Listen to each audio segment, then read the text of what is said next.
Process Nambalirwa yakomezeddwawo gavumenti mu ggwanga okuva Saudi Arabia gy'abadde ku kyeyo ng'atulugunyizibwa era nga mu kiseera kino ali mu bulumi ng'atambulira mu kagaali oluvannyuma lw'okumenyeka amagulu. Omuwala ono gye buvuddeko yalabikira katambi ku mikutu emigatta abantu ng'alaajanira buli yenna asobola okumuyamba ng'akaba amaziga amayitirivu. Era bw'etyo gavumenti n'etandika ku nteekateeka ez'okumulaba ng'akomezebwawo. Nze nafuna ebizibu sikyajjukira na kujjukira ebizibu byenfunye. Obwongo bwansanuuse. Nambalirwa agambye nti yagenda ku kyeyo mu mwaka gwa 2023 okukolera abaana be ne bazadde be, naye nti oluvannyuma lw'okutuuka yemulugunya eri mukama we okubanga yali akola nnyo ekyamunyiiza. Nasalawo okumufunira abasajja abamutwala mu mmotoka ne bamusuula kabenje. Tosiiba okola osula olabirira abaana nga basula bakaaba. Awo we wava obuzibu mukama wange nga mugambyeko we bava obuzibu ne bakola ki?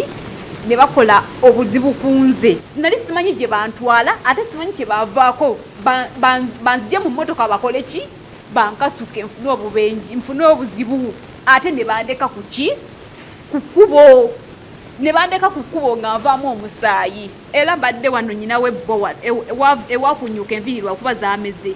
Nambalirwa ategeeza nti okubeera ku kyeyo si mukyezo nga yali afumba emmere ebika eby'enjawulo nga yafumbanga ey'abaana eya taata era ng'emmere eyo buli kika yakifumbanga kyokka nakwatadde okusiimuula ennyumba. Ennyumba yalina wansi ne waggulu nga ngisiimuula ate omusajja alya emmere yiye n'omukyala nga alya emmere yiye nange n'abaana nga tulya emmere yaffe. Nyina ey'abaana nyina bifumba naye yange nyina fumbira ey'abakyala omukyala byalya niyo fumbe y'omwami gyalya. Joshua Kyalimpa omwogezi wa minisitule y'ensonga z'ebweru w'eggwanga agambye nti batandikirawo enkola ey'okuwandiisa abantu abagenda ku kyeyo okusobola okubalondoola. Nga ne kampuni ezitwala abantu ebweru ziwandiisibwa mu minisitule y'ekikula ky'abantu, Ministry of Gender.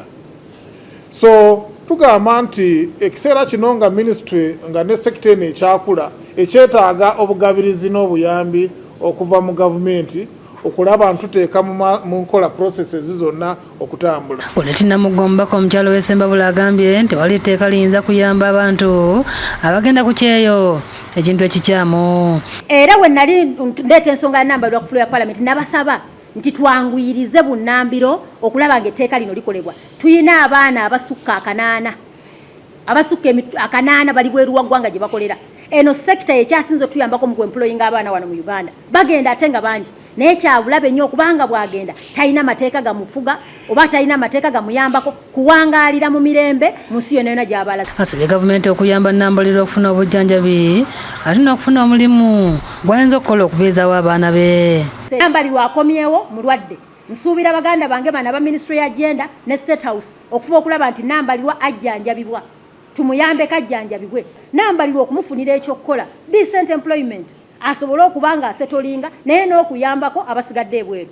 Bagonza Muhammad omuwabuzi wa pulezidenti ku nsonga z'ebweru agambye nti bakola obuvunaanyizibwa bwabwe ne balwanirira abantu abagenda okukuba ekyeyo era kati basobola okusigaza amasimu gaabwe okwogera n'abantu baabwe aye ne paasipooti zaabwe ne bazisigaza. Twatwala obuvunaanyizibwa ne tutambula ne tugenda mu Saudi ne mawanga amalala ne tukola ne tunegosiyetinga okulaba ng'omuntu bw'atuuka essimu yakola ki agisigaza passport yabeera nayo era asobola okwogera ne bazadde be n'abakubira n'abagamba ntuuse era ndi mu kifo bwekiti ne bwekiti. Godfrey Sempijja yakusakidde eggulu eno ku Lwabukedde TV.